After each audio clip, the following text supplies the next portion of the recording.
भील हो जो बस जंगल में भ्रमण करता रहता था। हाँ, और एक ऐसा भील जो भ्रमण करे, जीवों की हत्या करे, तो भी भगवान नाम लेकर के करता था।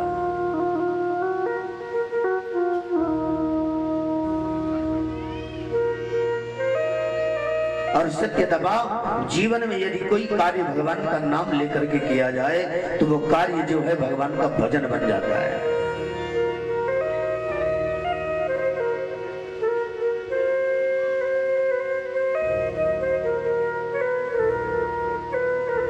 और पूर्व जन्म के सत्कर्म के प्रभाव से तुम इस जन्म में सत्य दबा ब्रह्म योनि में आए हो। हाँ, तुम ब्राह्मण हो, ब्राह्मण कुमार हो।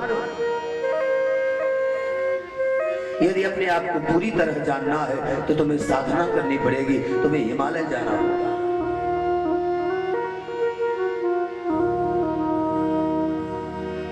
सत्य दबा ऋषियों को प्रणाम करके, ब्राह्मणों को प्रणाम करके हिमालय चले गए।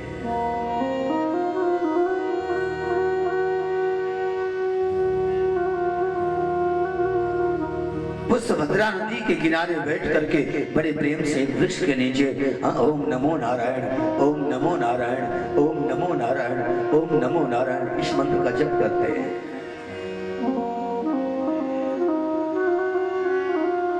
महाराज जप करते करते कई वर्ष बीत गए और धीरे धीरे भगवान का अनुग्रह, भगवान का कृपा उन पर हुआ। अनेकानेक सिद्धियां प्राप्त हो गई और उन्हें पता भी नहीं था कि मैं सिद्धिवान हूं।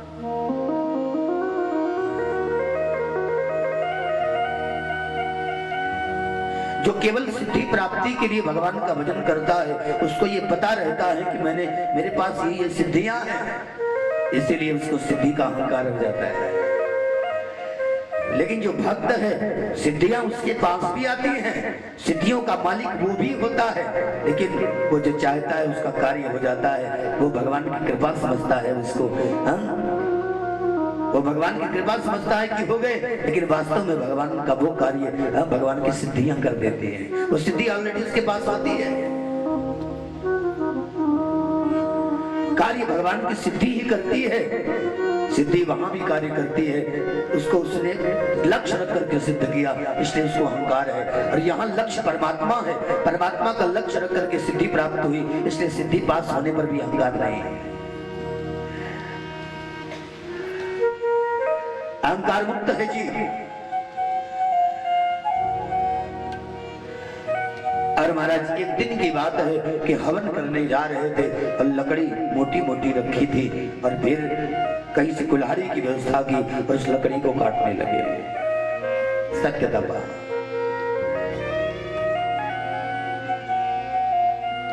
महाराज लकड़ी काटते काटते दाएं हाथ की तर्जनी उंगली कट गई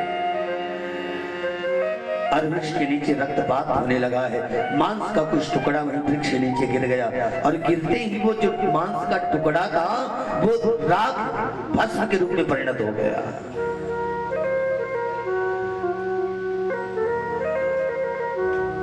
और उन्होंने देखा कि अरे भस्म बन रहा है। अचानक उसी भस्म को उठाया है और कटे हुए भाग पर लगाया है और कटी हुई उंगली का भाग उठाया है और ऊपर रख दिया। उंगली जुड़ गई और पूर्ववत हो गई जैसे पहले थे।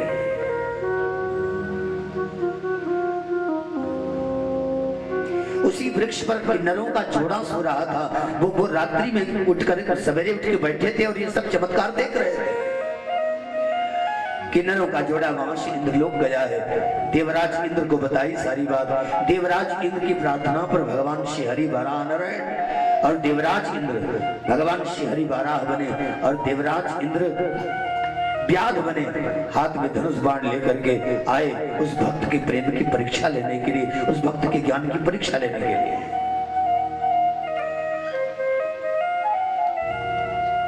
ओम नमो नारायण के इतने मंत्र का इतना जप किया है उसने जीवन में कि अब उसकी आत्मा शरीर में ठहरने को राजी नहीं है। अब बस थोड़े बहुत प्रारब्ध है, वो कटने वाले हैं, मिटने वाले हैं और श्री हरि का धाम श्री हरि के धाम जाना है।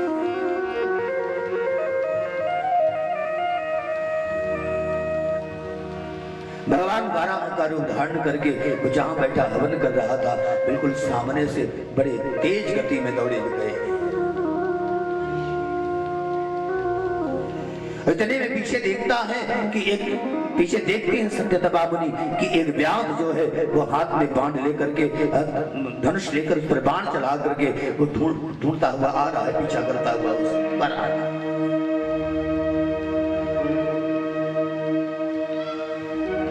सत्यतपा मुनि ने देखा और कहा कि अरे ये तो इसको मारने जा रहा है।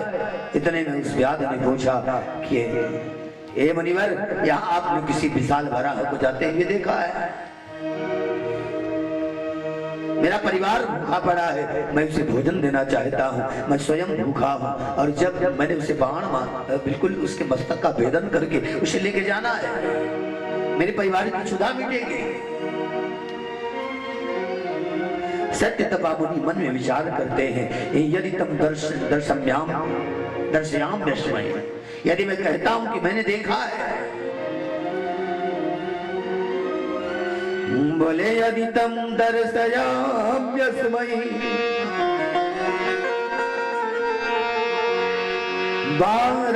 बारान्यते तदा, यदि मैं कहता हूं मैंने देखा तो वराह को मार देगा, उसका जीवन चला जाने वाला है। और यदि मैं कहता हूं कि नहीं देखा तो इसका जो परिवार है वो भूखा मरेगा। अब मेरे पास उपाय है क्या? मैं क्या करूं?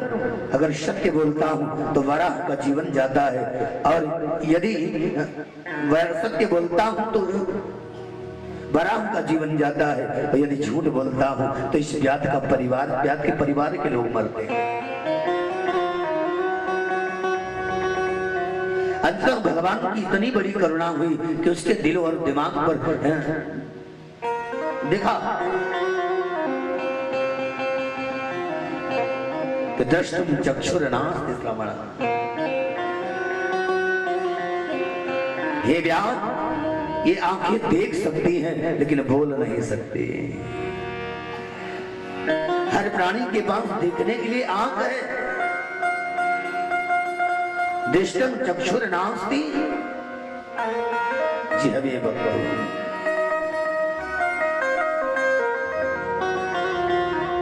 आंखें देख सकती हैं, जिह्वा बोल सकती है।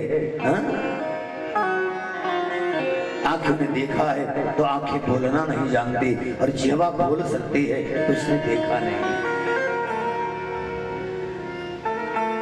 बस उनका एक ही जवाब से इंद्र और बारह दोनों, भगवान नारायण दोनों एकदम प्रसन्न हो गए, दोनों तत्क्षण प्रकट हो गए। प्रेम से बोलिए बारह नारायण भगवान की जय।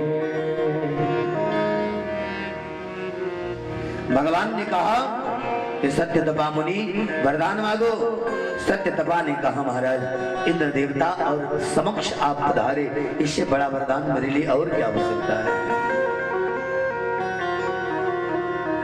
और वरदान मुझे नहीं चाहिए, बस इतना बहुत है। भगवान ने कहा नहीं, मैं आ गया हूं तो कुछ ना कुछ तो मांगना ही पड़ेगा।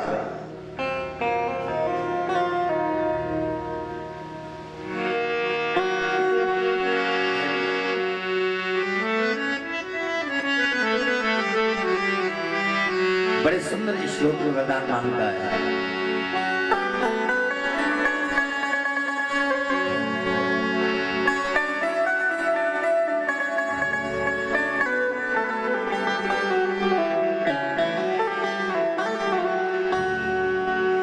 बोले तथा पीडम ये सर्वदा सर्वकाले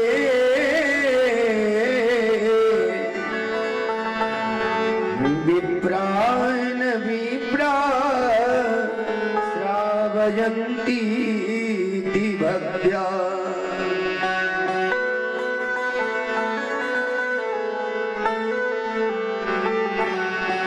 विप्रान विप्रा श्रावयन्ति भक्त्या, और तेषां पापं नश्यतां मासमेकं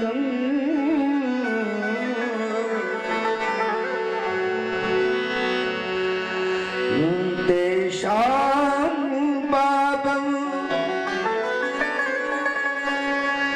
नश्यतां मासमेकं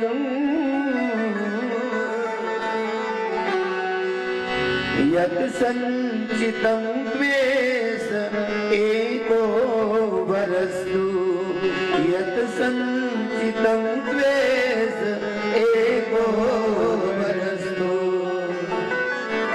कहा प्रभु, यदि आप मुझे वरदान देना चाहते हैं तो जो हमारा आपका ये जो लीला चरित्र है ना,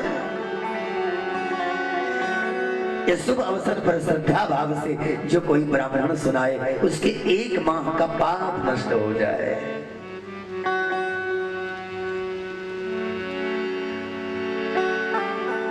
सुनाए नहीं, जो सुने भी उसके भी एक श्रोता और वक्ता दोनों के 1 माह के पाप नष्ट हो जाए, ऐसा वरदान सत्यतपा ने भगवान श्री हरि से मांगा।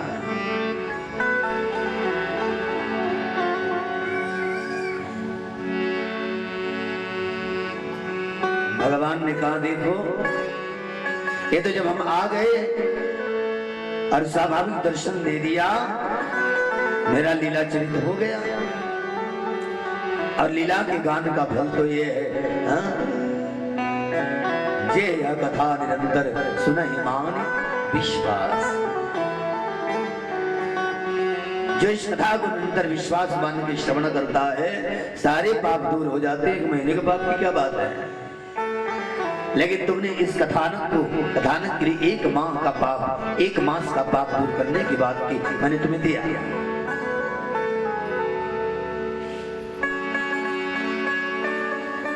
अच्छा कोई और वरदान मांगो। तो उसने कहा महाराज और क्या मांगे हम आपसे।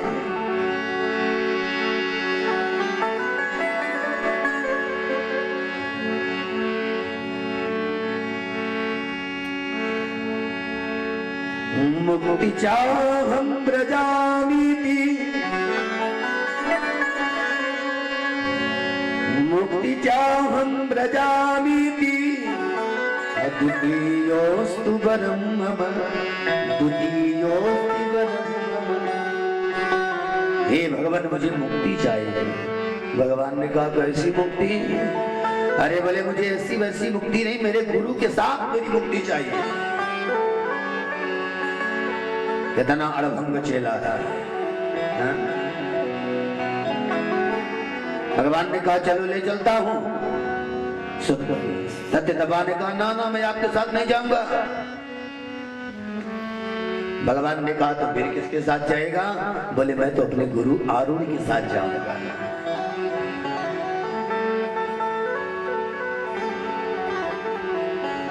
मैंने वरदान दिया। सत्यतपा ने कहा महाराज आपने वरदान दिया, आपको कोटि कोटि प्रणाम। अब कृपा करिए कि मेरे गुरुदेव पधारे अनेकानंद ऋषि मुनि महात्माओं के साथ। अब महाराज प्रभु की करुणा हुई, तुरंत घूमते घूमते गुरुदेव अनेकानेक गौतम जाबाली इत्यादि महात्माओं के साथ पधारे और देखा तो अत्यंत आनंदित हुआ। सत्यतपा चरणों में लेट गया, दंडवत प्रणाम किया है।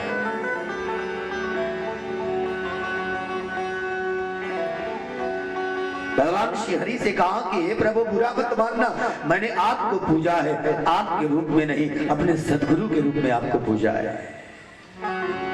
मैंने अपने सदगुरु में तुम्हें देखा है।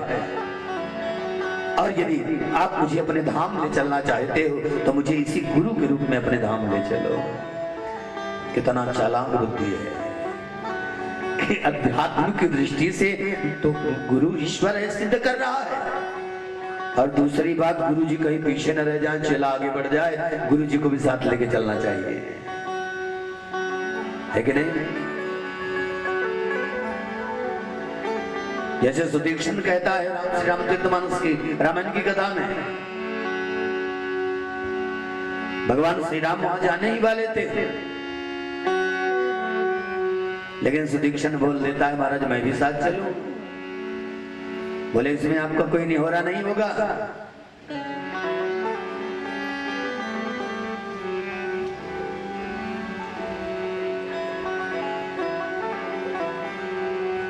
बोले बहुत दिनन गुरु दर्शन पाए,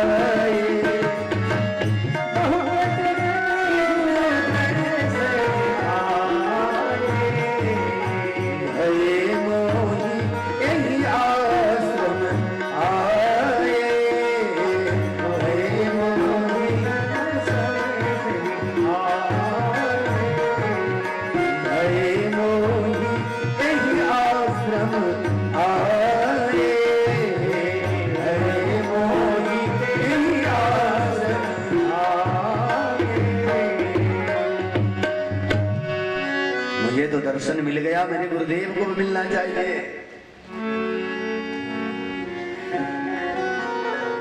और जगत ये जाने कि गुरु तो चेले को राम का दर्शन करा सकता है, लेकिन चेला भी गुरु को राम का दर्शन करा सकता है। चेला लायक हो तो सत्य तपा ने कहा प्रभु गुरु जी के साथ मैं जाऊंगा। गुरुदेव पधारे, भगवान श्री हरि अंतर ध्यान हो गए और बड़े प्रेम से दंडवत प्रणाम किया गुरुदेव को सत्य तपा ने, और उनकी स्तुति कर रहा है। आइए अपने अपने गुरुदेव का दर्शन करते हुए बड़े भाव से हम आप भी गुरु का स्मरण करें। इन भजन के माध्यम से फिर आगे बढ़ें।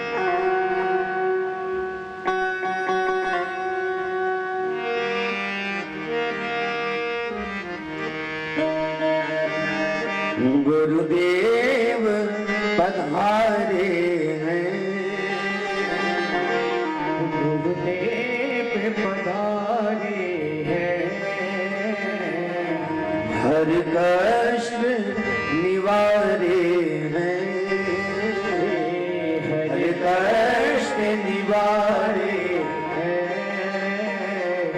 पावन दर्शन देकर मेरे भाग्य सवारे हैं, दर्शन मेरे भाग्य सवारे हैं। गुरुदेव पधारे हैं, गुरुदेव पधारे हर कष्ट निवारे हैं,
वन उपवन में एक फूल खिलाएगी। वन उपवन में फूल खिलाएंगे। नैनों की गलियों में, नैनों की गलियों में आज चमके सितारे हैं, आज चमके सितारे हैं। पावन दर्शन देकर मेरे भाग्य सवारे हैं। पावन दर्शन देकर मेरे भाग्य सवारे हैं। गुरुदेव पधारे हैं, महादेव पधारे हैं। हर कष्ट निवारे हैं, हर कष्ट निवारे हैं। पावन दर्शन देकर जग भाग्य हमारे हैं। पावन दर्शन देकर मेरे भाग्य सवारे हैं। पावन दर्शन देकर मेरे भाग्य संवारे हैं। पावन दर्शन देकर मेरे भाग्य सवारे हैं। हरि बोल। बोलिए सद्गुरुदेव भगवान की, सच्चिदानंद भगवान की।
नगरिया मेरे निज धाम उतारे हैं, निज धाम उतारे हैं।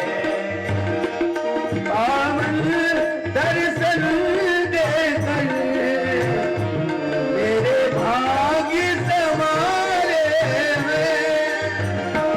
पावन दर्शन देकर मेरे भाग्य संवारे हैं। गुरुदेव पधारे हैं, हर कष्ट हमारे हैं। महादेव पधारे हैं,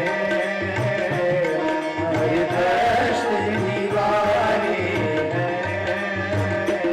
पावन दर्शन देकर मेरे भाग्य संवारे हैं। पावन दर्शन देकर मेरे भाग्य संवारे हैं। हरि बोल।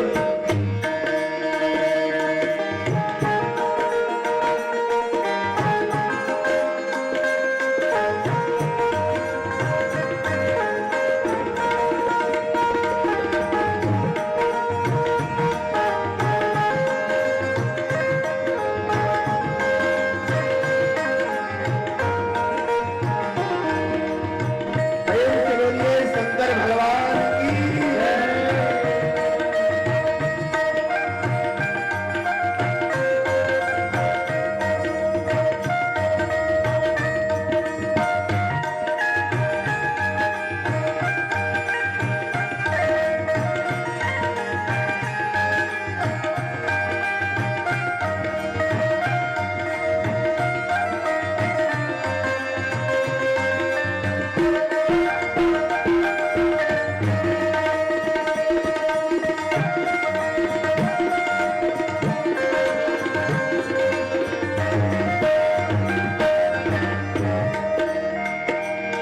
आनंद नगर जाना है, मुक्ति पद पाना।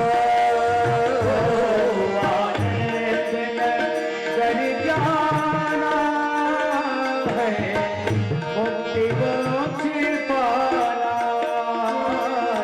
आनंद नगर जाना है, मुक्ति पद पाना। आनंद नगर जाना है, मुक्ति पद पाना। बस देखना सतगुरु को, उनमें ही खो जाना। बस देखना सतगुरु को और उसमें खो जाना। बस देखना सतगुरु को, उनमें ही खो जाना। मैं उनका जन्मों से, मैं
भाग्य हमारे हैं।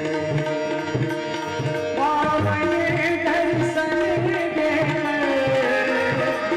मेरे भाग्य संवारे। पावन दर्शन देकर मेरे भाग्य संवारे हैं।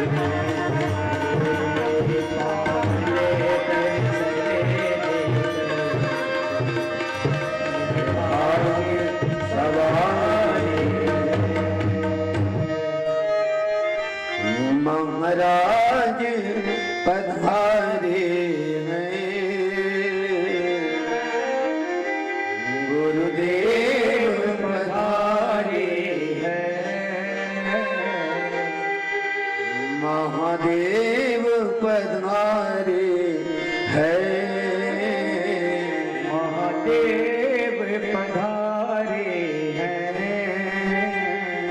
पावन दर्शन देकर मेरे भाग्य समारे हैं। पावन दर्शन देकर मेरे भाग्य समारे हैं। प्रेम से बोलिए सद्गुरुदेव भगवान की जय।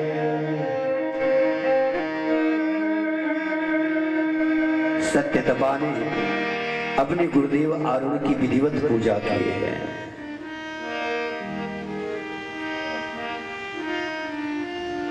और उसके बाद विमान आया है, दोनों सदैव उसी विमान में बैठे हैं और बिल्कुल शरीर छोड़ा भी नहीं और ऐसे ही भगवान के धाम में गए।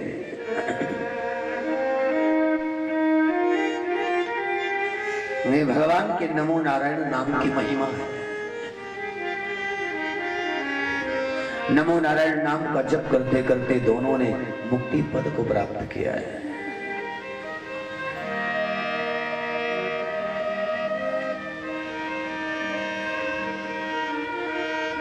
सत्यतपा ने जीवन में यज्ञ कार्य को भी अपनाया था, जप के साथ साथ हम और जप करते थे और वही नाम जप करके हवन भी करते थे।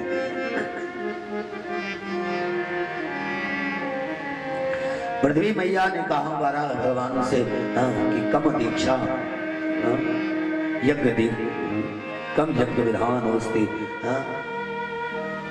महाराज यज्ञ दीक्षा का विधान क्या है?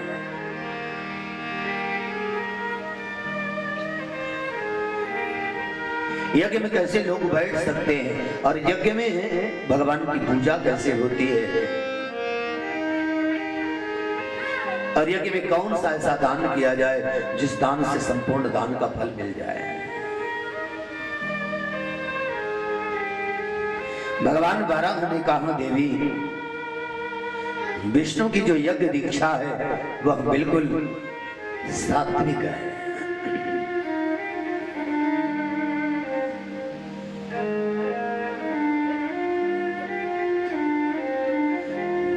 यज्ञ दीक्षा में जो ब्राह्मण वो श्रोत्रिय हो और ब्रह्मनिष्ठ होना चाहिए। ब्रह्म के प्रति उसकी ब्रह्म में एक निष्ठ प्रेम निष्ठता।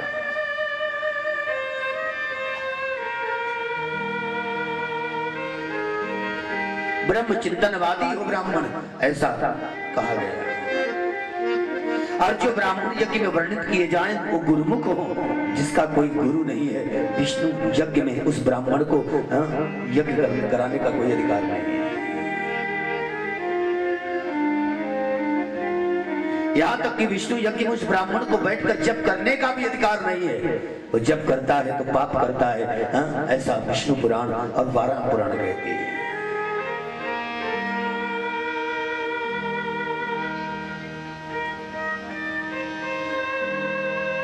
जितने दोष जगत में बताए गए हैं, झूठ बोलना, किसी की निंदा करना, गौ की निंदा, ब्राह्मण की निंदा और संत की निंदा, ये 3 तो बिल्कुल ही ना करे यदि विष्णु यज्ञ सफल करना चाहता है। विष्णु यज्ञ के लिए अगहन मास, कार्तिक मास और वैशाख मास सर्वश्रेष्ठ है।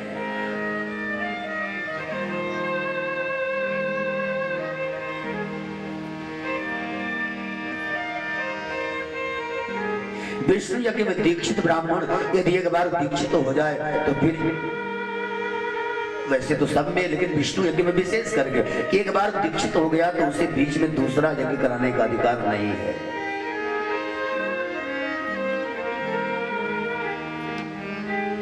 और शायद अधिकार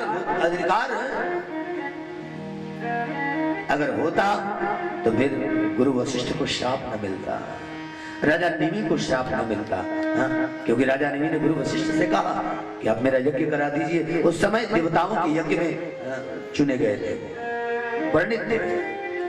उन्होंने 500 वर्षों का यज्ञ था, उसमें बिल्कुल हाँ नहीं भरी।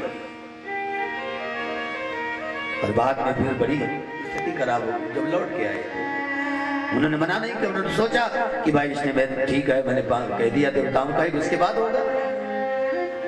और जब आए तो यज्ञ शुरू था, गौतम आदि जो है वो वर्णित किए गए थे, और फिर दोनों में क्रोध हुआ और निमि के शाप से हमारे गुरुदेव वशिष्ठ घड़े में प्रवेश कर गए और कुंभज ऋषि बन करके प्रकट हुए। एक अवतार है।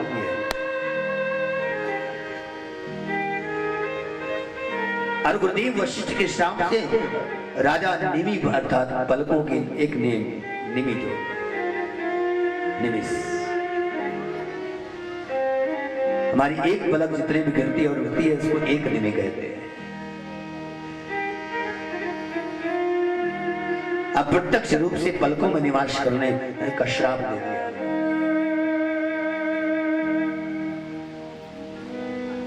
मुझसे छुपा के अप्रत्यक्ष समझ करके मुझे यज्ञ किया, मुझसे छुप कर यज्ञ किया, तुम अप्रत्यक्ष रहो।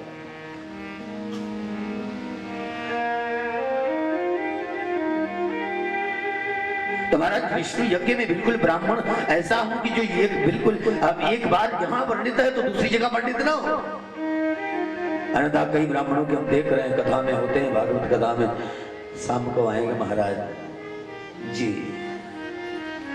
आपको आपत्ति न हो तो सुबह हम 10 बजे तक पूजा करा के चले जाएं और फलाने गांव में मूर्ति पूजा, मूर्ति प्राण प्रतिष्ठा है, और करा के हम आ जाएंगे। ऐसा कई बार होता है। यद्यपि मैं मना करने का प्रयास करूं फिर भी वो कहेंगे नहीं महाराज प्रोग्राम पहले से रखा हुआ है और आपसे पहले हमने उनको रखा था, तो आपका बाद में फोन आया। अगर पहले फोन आया होता तो हम वो कार्यक्रम बिल्कुल न रखते। अब महाराज के भी गले पर तलवार रख उठी कि महाराज मना करें तब भी बात नहीं बनती और हाँ करें तब भी बात नहीं। मौनम स्वीकृत लक्षण मौन हो गए। जाओ जो मर्जी करना है करो। तो एक वर्णित एक जगह यज्ञ में वर्णित हो जाए, दूसरे यज्ञ में वर्ण लेने का अधिकार ब्राह्मण को नहीं है। और विष्णु यज्ञ में जो यजमान है वो पूर्ण तरह ख्याल रखे कि धरा पर सोए, फलाहार करे, और सबसे बड़ी बात ब्राह्मण का अपमान न करे, किसी साधु की निंदा न करे, और फिर जगत में कोई भी कितना भी गलत कार्य कर जाए उसमें दोष दृष्टि न रखे।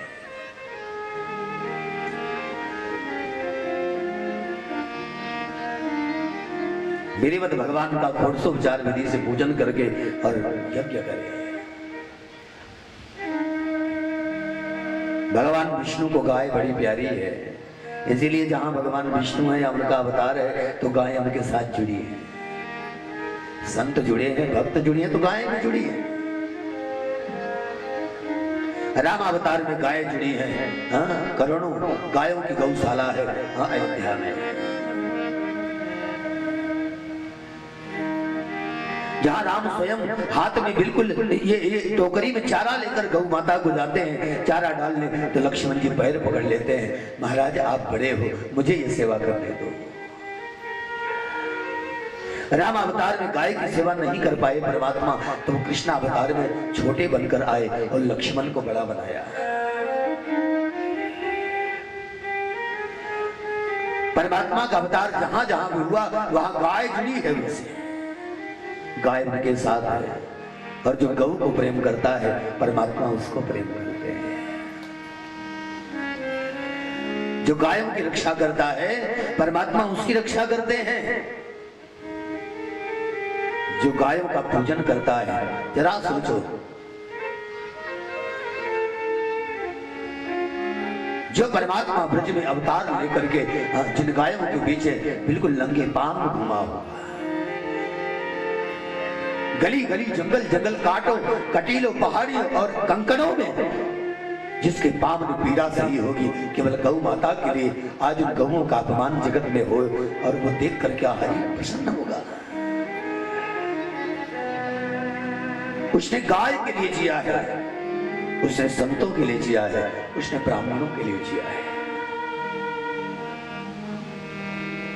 और तीनों में से किसी का भी कोई अपराध हो वो हरि से बर्दाश्त नहीं है।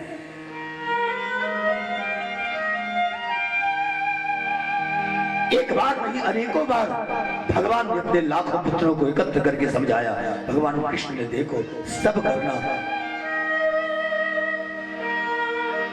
लेकिन कभी गौ हत्या न करना, कभी ब्राह्मणों का अपमान न करना, कभी ऋषियों का अपमान न करना। अगर ये तुमने किया तो तुम्हें विनाश से कोई बचा नहीं सकता है।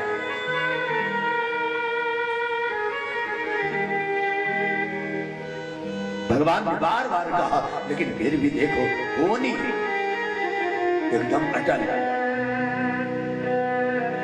कि सांब आदि कुमार साड़ी पहनकर पेट में कपड़ा बांध कर जाते हैं, और ऋषि दुर्वासा ऋषि आदि विराजमान है द्वारिका के जंगल में, और जाकर पूछते हैं सांब रूप सांब के बहू, जो सब बहु रूप में सांब था, पूछा उसके पेट में कपड़ा बांध रखा। बोला इसके पेट में क्या है? बोले कुछ नहीं, मूसल है जो तुम यदुवंशियों का विनाश करेगा।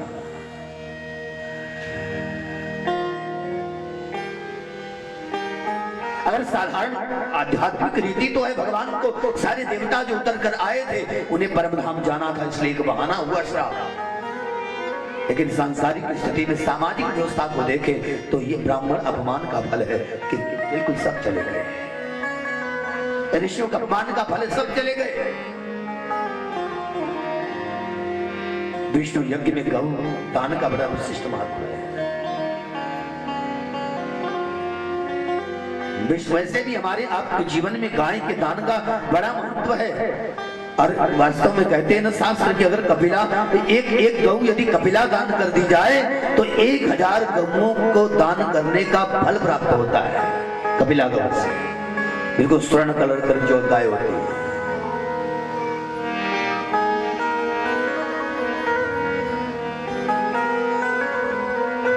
विष्णु यज्ञ में अन्न दान और जल दान ये कभी छोड़ना नहीं। वो यज्ञ तो ठीक ना हो तब भी जीवन में अन्नदान और जलदान का त्याग नहीं करना चाहिए। अन्नदान और जलदान करोगे तो भगवान विष्णु प्रसन्न होंगे।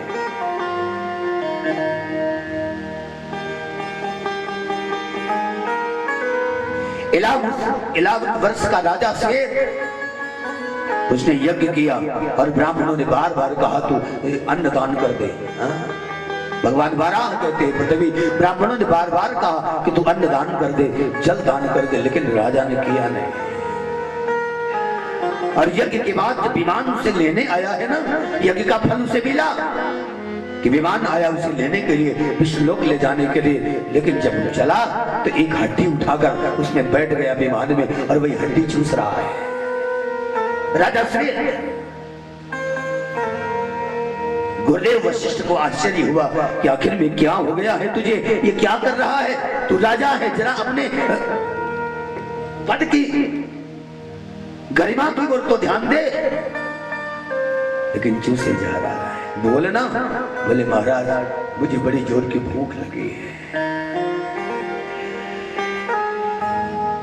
मेरी वेदना शांत होती नहीं, मुझे जल मिलता नहीं। अरे बोले तेरे विमान में भगवान के पार्षद है, भगवान के पार्षद से जल मांग ले, भगवान के पार्षदों से खाने की सामग्री मांग। उन्होंने कहा मैंने मांगा लेकिन उन्होंने दिया नहीं। कुछ तो कहा होगा। बोले ये बोला कि तूने जीवन में अन्नदान नहीं दिया, जलदान नहीं दिया, तूने दिया नहीं तो हम तुझे कैसे दे सकते हैं? तो बस सूखी हड्डी बस यही चूसता चला जा। भगवान विष्णु को अन्नदान और जलदान बहुत प्यारा है।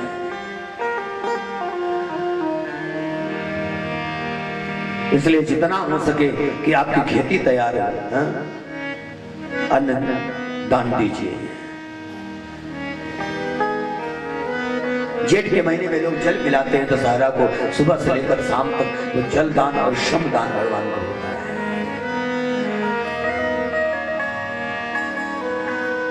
गौ दान करो। जीवन भर कोई दान न किया हो, लेकिन मरने से पहले एक गौदान व्यक्ति कर देता है तो समस्त दान का फल उसको प्राप्त हो जाता है। दाना नाम सर्वेशाम अपितु, महाभारत में लिखा है कि सारे दान सफल हो जाते हैं केवल एक गौदान के माध्यम से, गौदान देने माध्यम से।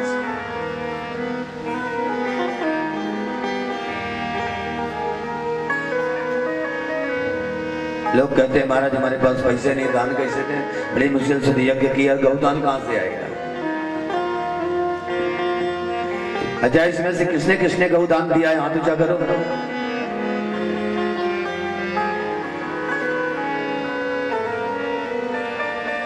देख के बुखार आने लगा।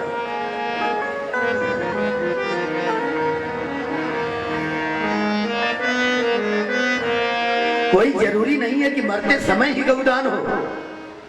गरुड़ पुराण में लिखा है व्यक्ति जीते जी जो दान कर देता है, मरने के बाद वही 100 दान करे बेटा, तब उसके बराबर होता है।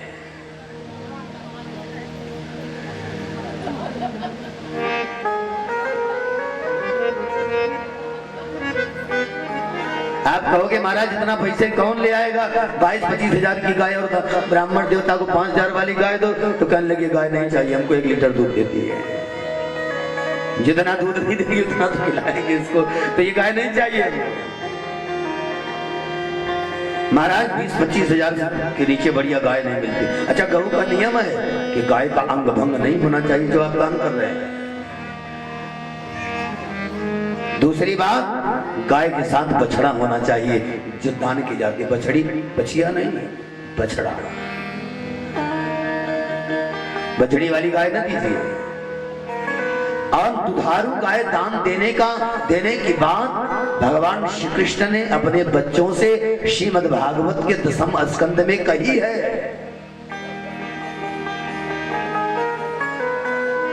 और वही भगवान श्री कृष्ण गौदान का महात्म बताता, नृत्य के संबंध में वो ब्राह्मण का सम्मान और गौदान की चर्चा की भगवान ने।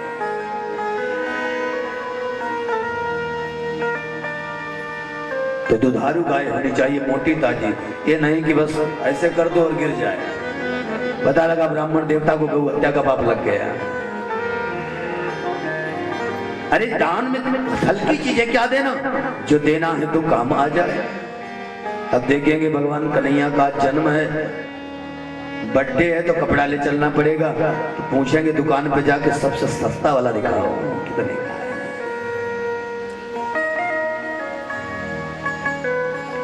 मैंने शहरों में देखा है, रुक्मिणी विवाह होगा, साड़ी ले आके चढ़ाना है, महाराज सबसे सस्ती वाली साड़ी दिखाओ, वहां रुक्मिणी ब्याह है कथा में, वहां लेके जाना है। मैं बुराई नहीं करता, मैं बिल्कुल मैंने जो देखा वो बोल रहा हूं। वो साड़ी ऐसी होती है ना कि बस एक बार पहनने के बाद राम नाम सत्य हो जाए। पहले तो पहनने लायक नहीं होती है। जिसको हम देते हैं वो भी बेचारा हमसे शिकायत करता है, क्योंकि कथा होती है वहीं से बांट देते हैं हम। और जिसके पास जाती है वो भी कहता है महाराज क्या दिया। तुम्हारा कहने का मतलब ये निंदा नहीं देने वालों की, भगवान देने वालों को और भरे और अच्छा दे, लेकिन मुझे जो कहना है अच्छा देना चाहिए। जो आप दान दे रहे हैं वो अच्छा हो, पुष्ट हो, संतुष्टि योग्य हो। तो नहीं देना तो बिल्कुल ना, तो कोई जरूरी नहीं है। हाथ जोड़ लो। गौदान, गौ हृष्ट होनी चाहिए, गौ अंग भंग नहीं होनी चाहिए, गौ बछड़े वाली होनी चाहिए, गौ दुधारू होनी चाहिए। ये 4 बातें गौ में देख करके तब गाय दान दी जाती है।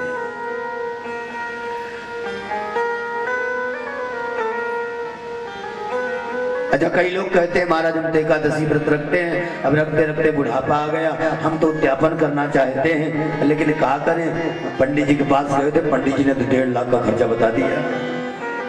अब उद्यापन कैसे होगा?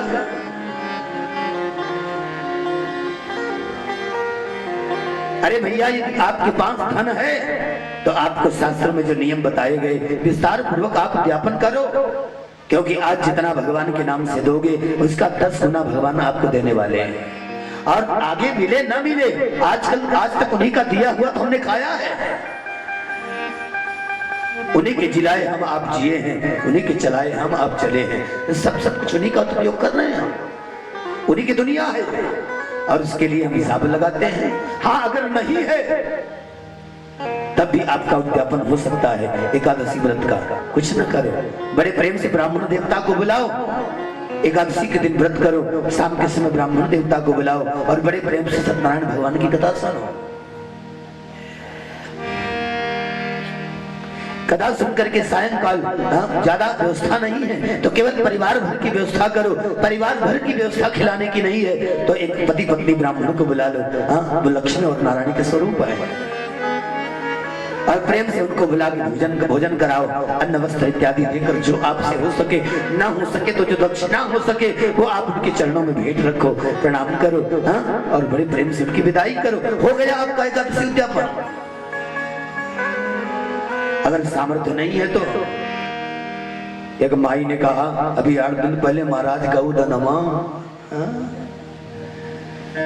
सत्यनारायण की कथा हो जाए लेकिन गौधनवा कैसे होई? गौधनवा तो पैसा हमारे पास नहीं बा महाराज। तो प्यारे गौदान का पैसा अगर नहीं है तो शास्त्रों में अनेक विशिष्ट अनेक प्रकार के गौदान बताए गए हैं।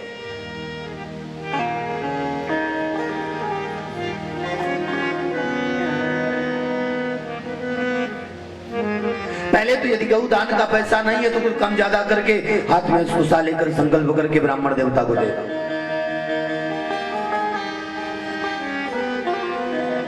और महाराज यदि उतना भी नहीं है तो ब्राह्मण देवता को बुलाओ और बड़े प्रेम से साल भर का कम से कम गौ माता को चारा का पैसा उनको दे दो, तभी आपको गौदान का फल प्राप्त हो जाने वाला है।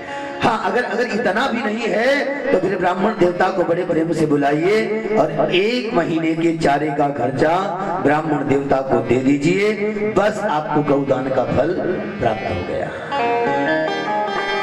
आप कहोगे महाराज एक दिन में तो गौ माता कम से कम 100 रुपया चारा खा जाते हैं।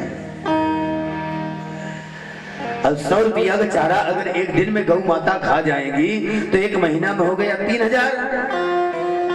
अब 3000 गौ चारा का देंगे तो 3000 में तो हमारे एक महीने का घर में मर मसाला आ जाता है, हमारी सब्जी का खर्चा हो जाता है। तो भैया इतना भी नहीं दान कर सकते तो क्या करो, 1 किलो तिल ले आओ। भगवान 12 बता रहे पृथ्वी मैया का 1 किलो तिल ले आओ और बड़े प्रेम से उसे किसी चीज में सानो और उसी तिल की गाय बना लो। बड़े प्रेम से उसी में कपिला गौ का आवाहन करो और बड़े प्रेम से उसकी पूजा करो जैसे गाय की पूजा की जाती है, अथवा तो अपनी शक्ति के अनुसार गाय की पूजा करो और गाय की पूजा करके वो गाय ब्राह्मणों को दान दे दो। इससे आपके अंदर जो भी कामना है मन में वो पूरी हो जाएगी। ये भी एक तरह का गौदान है जिसको तिल धेनु दान कहते हैं।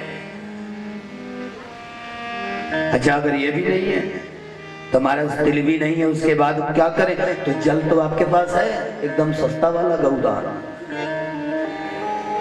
बड़े प्रेम से घड़े की व्यवस्था करो और घड़े में जल भर दो।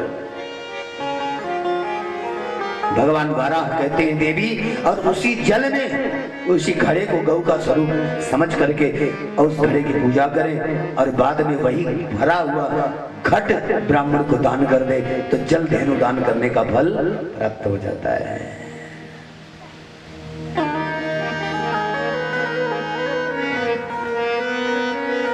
अच्छा जल धेनु दान करने का फल क्या होता है? बोले जल धेनु दान करने से पितर लोग संतुष्ट हो जाते हैं, पितृदोष दूर हो जाता है।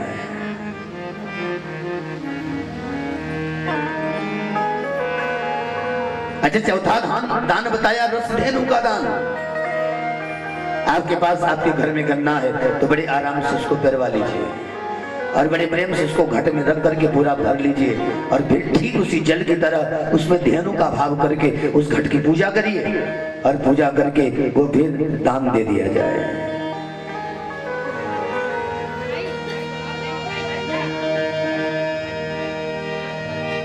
इस रस धेनु के दान से व्यक्ति कल्प पर्यंत तक भगवान विष्णु के धाम में निवास करता है। इस गौदान का यह फल है, रस धेनु का दान। और बाकी जो दान है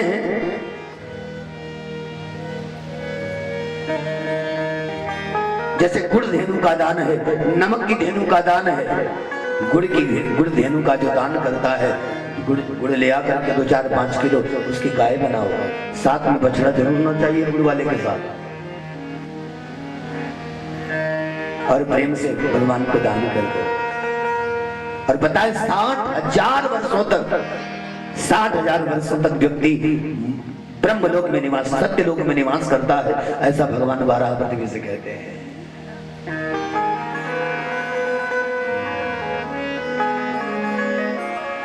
नमक पीसो और गीला कर लो, बड़े प्रेम से उसकी गाय बनाओ और गाय बना करके उसकी पूजा करो और पूजा करके बड़े प्रेम से ब्राह्मणों को दान कर दो।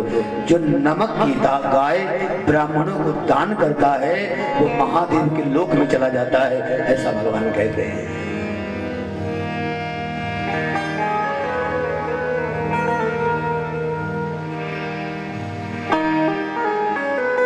मृदा धेनु का दान, मिट्टी की गाय कुछ ना हो, आपके पास कुछ नहीं, मिट्टी इकट्ठा करो, सान लो और मिट्टी की गाय बनाओ, पास में उसका बछड़ा बनाओ। जब मिट्टी के पार्थिव शिवलिंग बनाकर पूजा करने से महादेव की पूजा का फल प्राप्त हो सकता है, तो मिट्टी की गाय बनाकर दान देने से गौदान का फल क्यों नहीं मिलेगा?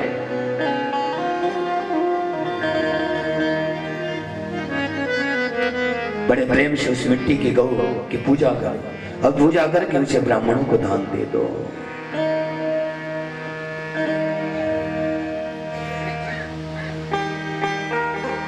अच्छा, गुड़ वाले जो धेनु में उसको दान करने से जानते हो क्या क्या मिलता है?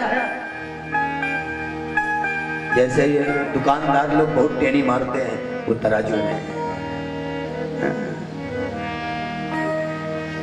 अब भाई आप लोगों में कोई ऐसा हो जो ईमानदार हो तो नमस्कार, बाकी तो 100 ग्राम देना है तो 90 ग्राम ही मिलेगा। 10 ग्राम की टेनी ना हो तो 2 ग्राम की जरूर होती है, और तौल में महाराज ऊपर नीचे जरूर होता है, कुछ भी हो। और इससे जो पाप लगता है, जो गुड़ की धेनु ब्राह्मणों को दान करता है, वो पाप से मुक्त हो जाता है। जिसने गुरु का अपमान किया वो इस पाप से मुक्त हो जाता है, और शरीर से नहीं, जिसने मन से पाप किया हो वो मानसिक पाप गुड़ की धेनु का दान करने से दूर हो जाते हैं। नमक की धेनु से महादेव मिलते ही हैं, आप सभी जानते हैं। और अब चीनी की